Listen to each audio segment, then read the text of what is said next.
in the unfortunate situation with his brother Bobby. Of course, exception to that.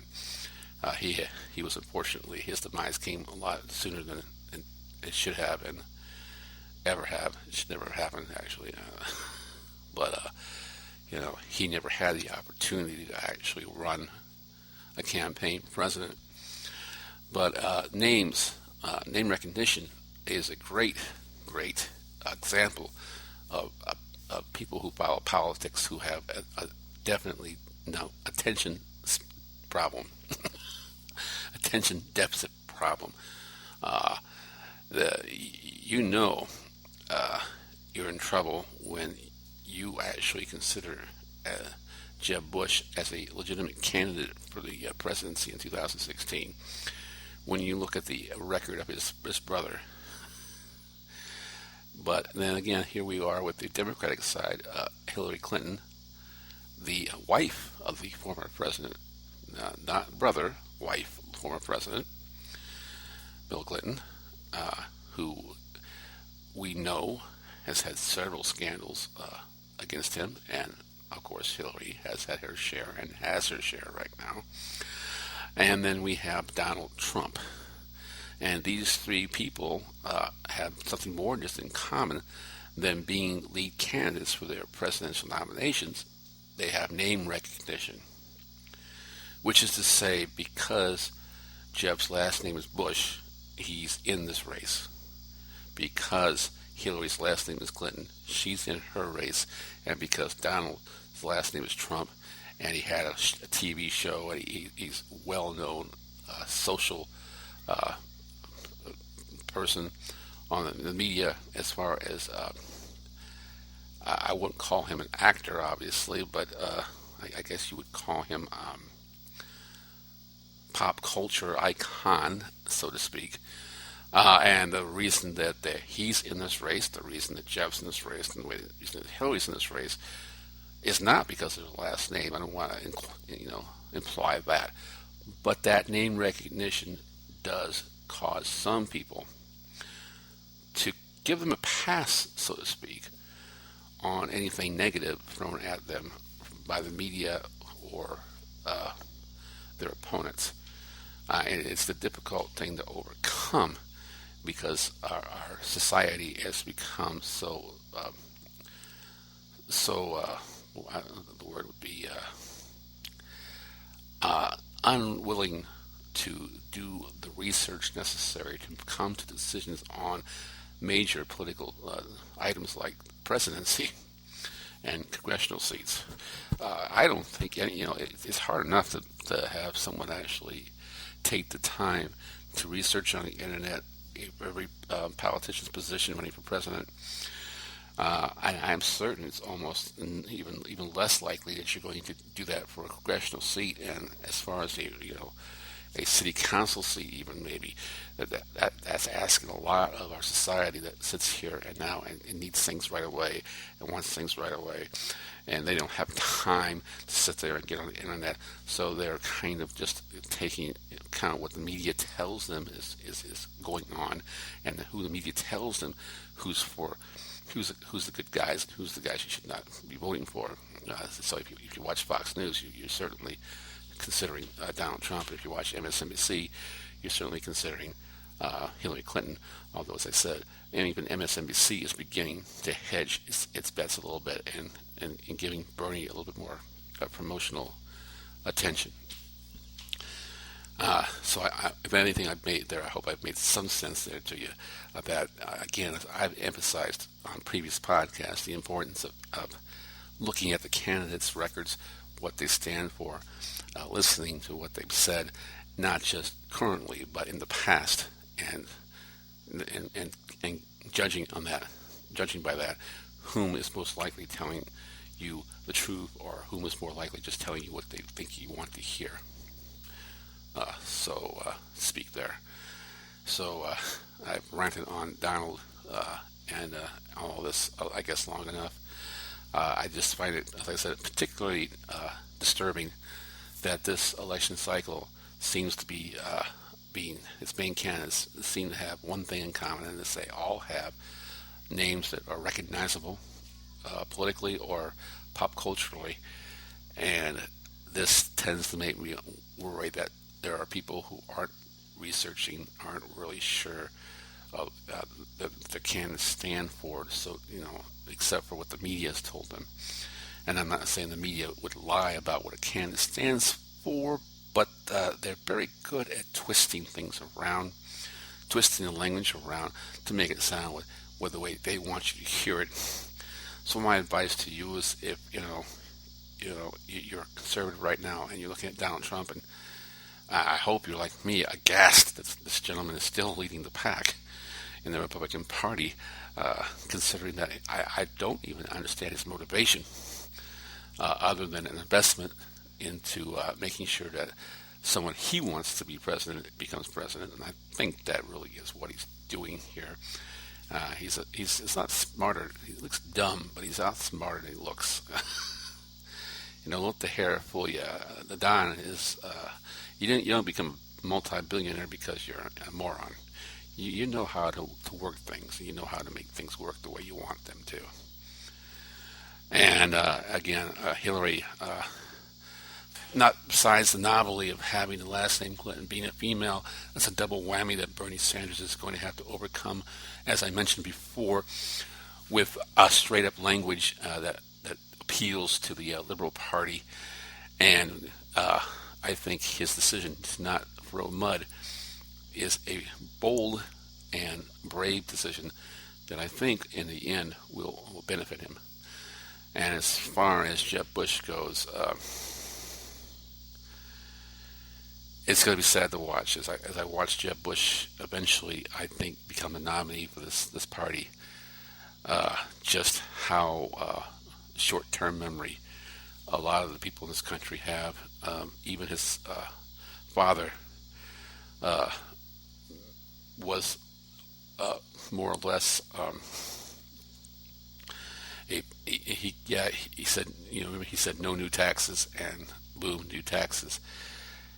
Same old line Republicans have had all this time is we're going to fix the economy by making the rich stronger and have less regulations. And we saw what happened when the rich got less regulations. The economy fell apart, and the wealthy remained wealthy. Fool me once, shame on you. Fool me twice, shame on me. And with that, a little... A bird in the hand is worth two in the bush. I have no bird. I have no bush. God has taken my bird and my bush.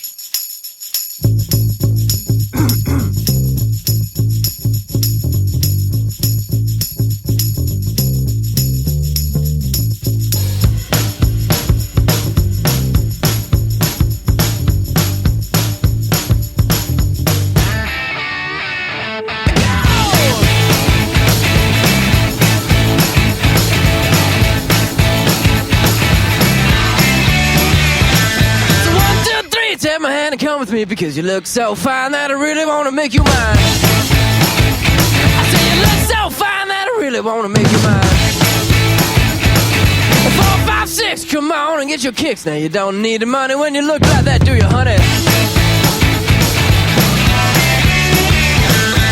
Big black boots, long brown hair. She's so sweet with her get back stare. Well, I could see you home with me, but you were with another man, yeah. I know we ain't got much to say before I let you get away,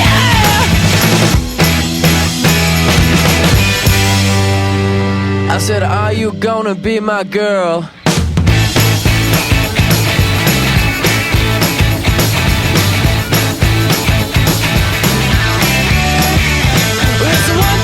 Take my hand and come with me because you look so fine that I really want to make you mine. I say you look so fine that I really want to make you mine.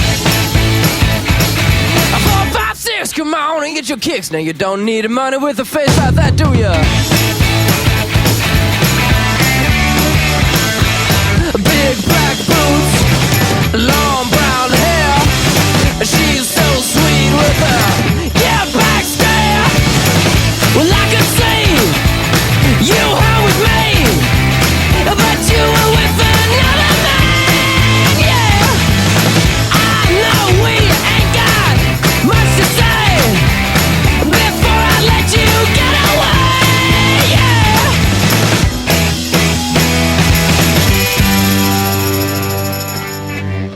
I said, are you gonna be my girl?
What else do I want to discuss today?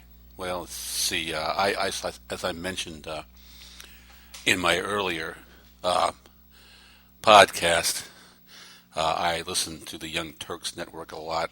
I pay attention to what they have to say. Find it very informative, as well as a good way of getting my news. I don't use my smartphone for my news too much. I know there's MSN on there, and I can check it out, things like that. I'm kind of old school when it comes to a cell phone, especially when I'm at work. And this is what they're discussing here. They were discussing millennials. Millennials are the new generation, so to speak, the people who are all in their early 20s and working in our workforce. Well, hopefully you're working in our workforce. I know a few people who don't. Do so. The discussion they were having is the social media. About social media, I think I've made my points quite clear about social media and how I feel about that. I think it's a great political tool and a great forum for people to do what they discuss things. A forum we haven't had until actually very recently. If you look at things on a scientific scale of our history, until very recently have we been able to have this luxury of being able to talk to people across great divides across the nation, all over the place, even the people you know just in your town or wherever you know, local people. The ability to use social network to, in some cases, vent. Yes, in some cases, vent your frustrations, your daily frustrations, your weekly frustrations, things you're mad about, if such what's going on in the media and events occurring around you. For example, the several cases of racist events occurring in Ferguson with the shootings and so forth. And I can probably name several more examples, but I think that's good enough to give you an idea as far as social venting, things that upset you about what's going on in our nation, and as well as the little things that go along with everyday life. Yes, life can be a bitch sometimes, and it's nice to just vent out, even if you don't get immediate response, or even if you don't get any response, to vent out on your Facebook page or your tweet and get it off your chest, so to speak. The discussion here in the Young Turks Network was if it is something that should be acceptable for people while they're at work. The argument being we live now in a society where we spend a lot of time at work. I spend more than 40 hours of my week at work, easily. And